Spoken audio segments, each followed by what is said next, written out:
Last 7 ম্যাচের মধ্যে Manchester city কয়টা ম্যাচ হেরেছে? লিভারপুলের চ্যাম্পিয়ন্স লিগ ট্রফি কয়টা? ব্রাজিলকে পিছনে ফেলতে পর্তুগালের কয়টা বিশ্বকাপ লাগবে? লাস্ট 10 বছরে রিয়াল মাদ্রিদ কয়টা চ্যাম্পিয়ন্স লিগ ট্রফি জিতেছে? 15 থেকে 9 বাদ দিলে কত? 2018 সালে স্পেনের বিপক্ষে আর্জেন্টিনা কয়টা গোল হজম করেছে? আর একটা বিশ্বকাপ জিতলে ব্রাজিলের বিশ্বকাপ সংখ্যা কয়টা হবে? এইটা মূলত একটা আপনার ফানি ভিডিও। এই ভিডিওর আইডিয়াটা আমি পেয়েছি সার্কাজাম ফুটবল নামের একটা পেজ থেকে। ওই পেজে গত রাতে আপনার এরকম একটা পোস্ট করা হয়, পেপ গার্দিওলাকে কেন্দ্র করে মূলত এরকম একটা পোস্ট করা হয়।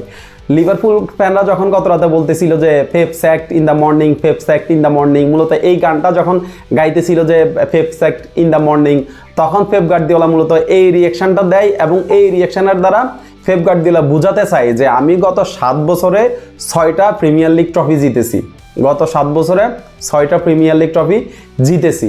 তো পেপ গার্দিওলার সময়টা খুব খারাপ যাইতেছে, ম্যানচেস্টার সিটির সময়টা খুব খারাপ যাইতেছে। পেপ গার্দিওলা হয়তো তার কোচিং ক্যারিয়ারে এরকম বাজে সময়, এরকম খারাপ সময় আর পার করেন নাই।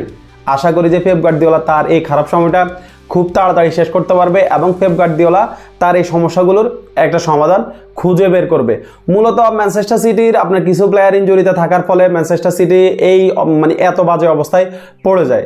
তো ম্যানচেস্টার সিটি গত কয়েক সিজনে আপনার এই ইউরোপের সফল একটি ক্লাব এবং ইউরোপের সেরা একটি ক্লাব। তো আমরা আশা করব যে ম্যানচেস্টার সিটি খুব তাড়াতাড়ি তার এই খারাপ সময় আপনার শেষ করবে এবং ম্যানচেস্টার সিটি খুব তাড়াতাড়ি তার এই বাজে সময়টা শেষ করবে, শেষ হবে।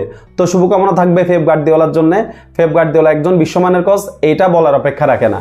শুভকামনা পেপ গার্দিওলা।